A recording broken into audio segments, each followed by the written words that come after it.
everyone. Thank you for joining. It's a great day for Matt's Stats. Let's start talking some NBA. To start, Houston, we have a problem. Houston is the worst team on defense in the NBA. They're allowing 123 points per game. This is predictable. Like I said in the first episode, the MVPs together in Harden and Westbrook, they're going to have some great moments this year, but they will have some problems, and they're already starting. And if it's a problem this early, it's going to be a bigger problem later. Still got to give them a little more time to figure it out, but it's not looking good to start. Even look last week, Harden had a fantastic game. He had 59 points, and they beat the Washington Wizards in an epic, crazy, high-scoring, nuts game. But they played a bad Wizards team and allowed 158 points. They won by 1 point. They should kill the Wizards. And, Harden's going to travel and do his thing and score his points. But just like we said earlier, I think it's going to be a problem with Westbrook. Westbrook said he'd step back, let Harden shine when he's hot, but even still, that game, he has 59 points for Harden. He was hot. Westbrook stepped back, but he still got his triple-double, and it still made for a stressful game in which they barely won by 1 point. So it's not looking good. A few Matt stats for you here. Harden's shooting 25% from three, 11% down from last year. And if you're starting low, it's harder to get those numbers up. And he's shooting 38% from the field overall, and that's 6% down from last year. Meanwhile, Russell Westbrook, my favorite, Colin Cowherd likes to say, it's hard to share just one ball between the two. Russell Westbrook already is shooting 25% from three and 66% from the free throw line. It's not looking good. I'm thinking down the road here this season, it's going to be, I think, the best option for Houston to trade and get some more shooters around Harden. Harden can do all the scoring by himself. You don't need Westbrook to hold him back. So Houston, you got some problems to figure out. You got to play some defense. You can't beat crappy teams by 1 point. We'll see how it goes, but Houston's got to wake up, and Harden's got to prove this year that he's a real superstar in the playoffs too. He obviously is in the regular season, but what's one memorable game from James Harden? Like, anyone? I'll wait. I can't think of one. The only game I can think of that comes to mind with Harden is a regular season game when he hit this. It was a clutch three. It was great, but it was in the regular season, and they ended up getting knocked out of the playoffs by the team that they beat. So, what does that mean?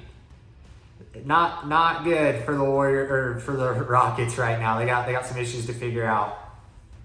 Moving on, let's get on to a player that's the best player in the league right now.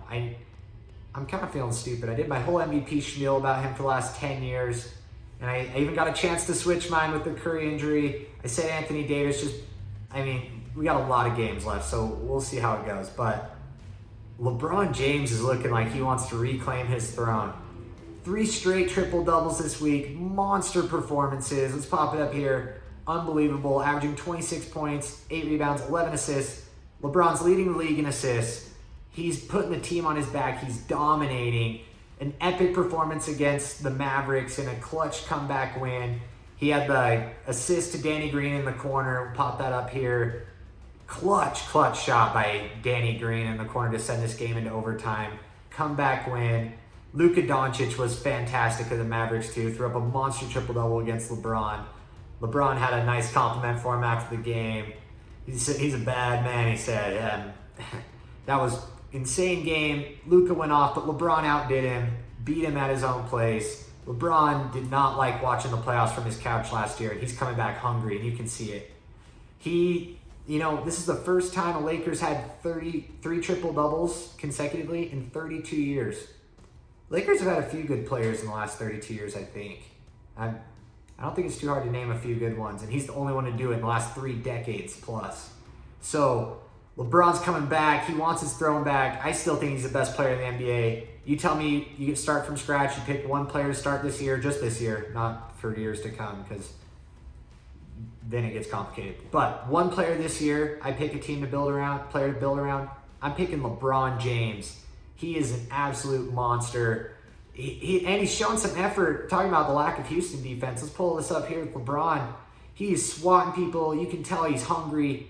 He's fighting. He's making hustle plays. A lot of people were getting on him saying he's washed and that he doesn't play defense anymore. But he's shown it. He's hungry. He wants to bring a title, and carve his name into Laker history, and they're starting out strong. 6 straight wins, best record in the NBA. LeBron James is a bad man, and he's showing everyone that he's not old, he's not washed, he's still the king. And yeah, a lot of people like to say Kawhi Leonard, but to be the best player, you got to play. And with load management, I hate load management. I understand if you're hurt, you sit, you don't get hurt. But just sitting because you don't want to, he's sitting out his 3rd game in the first 10. His PTO's already used up. Come on, in the first 10 games, not in the first month. Like, it's ridiculous. Kawhi Leonard, if you're listening, here's the deal. Do me a favor. Stop. Just stop it. Okay, a little math for you here. Kawhi Leonard makes $399,268.29 every single game. So whenever he sits out a game, that's a CEO salary, and a good one. It's unbelievable to me. They pay these players all this money and they need rest. Like, I get that they work hard. But if you're not hurt, you play. As my man Kobe Bean Mamba Bryant would say, soft. It's soft. Just go out and play. LeBron's putting the team on his back, loading playoff triple doubles in the first 2 weeks. I love it. That's what the fans want to see. Love it. I love it. I don't like load management people. You can tell it's stupid. I want players to play. Just play. But I want a guy that's reliable and shows up every single day. With LeBron and Kawhi, imagine you are an employer. Do you want the employee that shows up 30 minutes early, gets the sales, stays late, works their butt off, no excuses? Or do you want the one that calls in twice a week? Oh, I have a tummy ache. Oh, I don't feel good. Oh, I need to go home early. Oh, I'm ticked off. I mean, this is just No, I want the LeBron. I want the hard, reliable, every single night, gonna be there. Good day, bad day, doesn't matter. He's gonna be tough. He's gonna play. I'm sorry, Kawhi. In the playoffs, sure, he's tough and he's a beast and a 2-time Finals MVP, and you can't take that away from him. But from a fan standpoint, give me LeBron every night of the week, baby. I'm taking King James. I love seeing him just dominate. It's so fun. Laker fans got a lot to look forward to. It's gonna be even better when the Jazz beat them later this year, baby. But that's gonna do it for the day. This has been another segment of Matt Stats.